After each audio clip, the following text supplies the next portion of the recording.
Crucial మ్యాచ్‌కి ముందైతే ఇండియాకి మంచి రిలాక్సేషన్ దొరికింది. ఎందుకంటే వెస్టిండీస్‌తో సౌత్ ఆఫ్రికా మ్యాచ్ ఉంది కదా! ఆ మ్యాచ్‌లో అయితే వెస్టిండీస్ గనుక గెలిచుంటే ఇండియాకి ఛాన్సెస్ ఉండేవి కాదు. కానీ వెస్టిండీస్ అయితే ఓడిపోయింది. సో, అక్కడైతే సౌత్ ఆఫ్రికా కొంచెం ఇండియాకి ఫేవర్ చేసింది.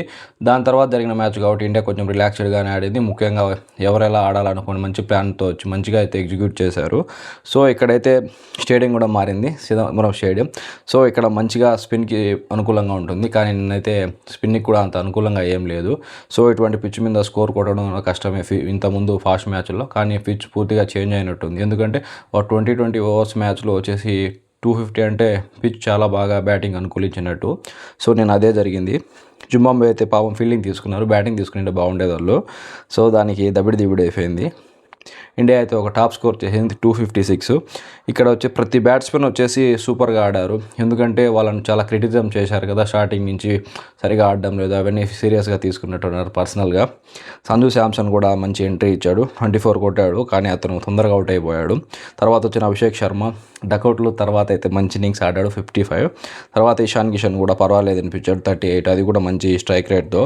సూర్యకుమార్ యాదవ్ కూడా ఒక 250 స్ట్రైక్ రేట్తో అయితే మనకి 33 రన్స్ చేశాడు. అది కూడా 13 బాల్స్, 3 4s 2 6s. చాలా బాగా ఆడాడు మ్యాచ్కు తగ్గట్టు. హార్దిక్ పాండ్యా, తిలక్ వర్మ లాస్ట్లో అయితే మెరుపులు మెరిపించారు. ముఖ్యంగా తిలక్ వర్మ హాఫ్ సెంచరీ చేసింటే బాగుండేది. కానీ అతను స్ట్రైక్ హార్దిక్ పాండ్యాకి ఇవ్వడం వల్ల హార్దిక్ పాండ్యా అయితే దాన్ని అతని ఖాతాలో వేసుకున్నాడు, 50. సో, వీళ్ళిద్దరు కూడా చాలా బాగా ఆడారు.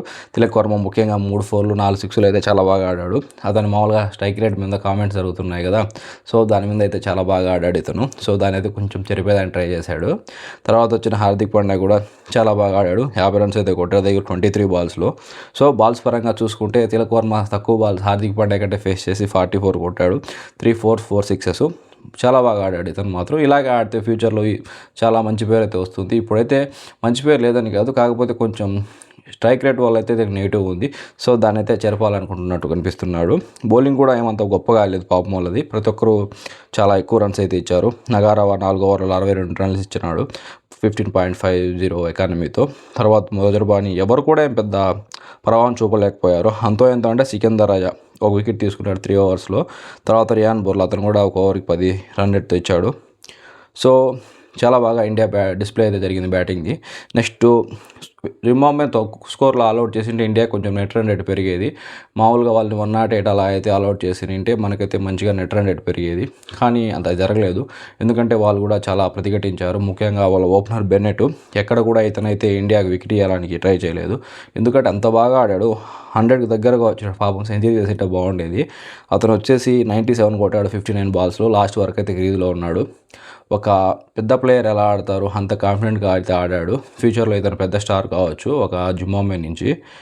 మిగతా వాళ్ళు కూడా బాగానే ఆడారు. మొర్బాని 20 రన్స్ కానీ, సికందర్ రాజా 31 రన్ కానీ. కాకపోతే ఏంటంటే పెద్ద స్కోర్ కదా, 250 అన్నప్పుడే వాళ్ళు కొంచెం భయపడి ఉంటారు కొట్టలేమన్నట్టు. కానీ ఎక్కడ కూడా అదైతే కనపడలేదు. ముఖ్యంగా ఓపెనర్స్ బాగా ఆడారు స్టార్టింగ్లో. కానీ ఇక్కడైతే వికెట్లు తీసి మనోళ్ళు వాళ్ళు కొంచెం వెనకడు వేసేలా చేశారు. ముఖ్యంగా హర్షదీప్ కానీ, తర్వాత అక్షర్ పటేల్ కానీ. నిన్నైతే ఇంట్రెస్టింగ్, అంత మ్యాచ్ జరుగుతున్నప్పుడు బుమ్రాకి అయితే పాపం వికెటే పడలేదు. అంటే వాళ్ళు బాగానే ఆడారు. వాళ్ళు వచ్చేసి బుమ్రాని కొట్టేదానికి కూడా ట్రై చేయలేదు. 21 రన్స్ అయితే కొట్టారు. ఇక్కడ ఏదైనా ఇబ్బంది పెడుతుందంటే అతను దూబేకి బౌలింగ్ ఇవ్వడమే. ఇక్కడైతే 2 ఓవర్స్ మిగిలి ఉన్నాయి, హార్దిక్ పాండ్యాకి ఒకటి, బుమ్రాకి ఒకటి. కానీ శివం దూబేకి ఎందుకు ఇచ్చారో నాకు అర్థం కావడం లేదు. ఎందుకంటే ఆ 2 ఓవర్లు వేసింటే అన్ని స్కోర్ లీక్ అయ్యేటి కాదు. ఇతనైతే 2 ఓవర్లు వేసి 46 రన్స్ అయితే ఇచ్చాడు. సో, ఇదైతే చిన్న కన్సర్న్. ఇక్కడ ఏం ప్లాన్ ఉందో తెలియదు కానీ 40 రన్స్లో ఒక 30 రన్స్ అయితే మిగిలేటి బుమ్రా, హార్దిక్ పాండ్యా చెరొక ఓవర్ వేసింటే అది మాత్రం తప్పులాగా అనిపిస్తుంది. సో, వాళ్ళ మైండ్ సెట్లో ఏముందో మనకు తెలియదు. ఓవరాల్గా అయితే మ్యాచ్ చాలా బాగా జరిగింది. మనం ఏదైతే రిజల్ట్ కావాలనుకుంటున్నామో అదే జరిగింది. ముఖ్యంగా మ్యాన్ ఆఫ్ ది మ్యాచ్ అయితే హార్దిక్ పాండ్యాకి ఇచ్చారు. కానీ ఇక్కడైతే బెన్నెట్కి ఇవ్వాలి.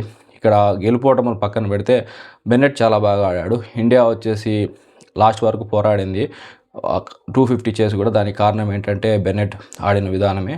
ఈ మ్యాచ్కి వచ్చేసి మ్యాన్ ఆఫ్ ది మ్యాచ్ అఫీషియల్గా వచ్చేసి హార్దిక్ పాండ్యా కావచ్చు, కానీ అన్అఫీషియల్గా మాత్రం బెన్నెటే. 2 జట్ల మధ్య సూపర్ ఇన్నింగ్స్ ఆడాడు అతను. ఇది నా యొక్క విశ్లేషణ. 2 మ్యాచ్లు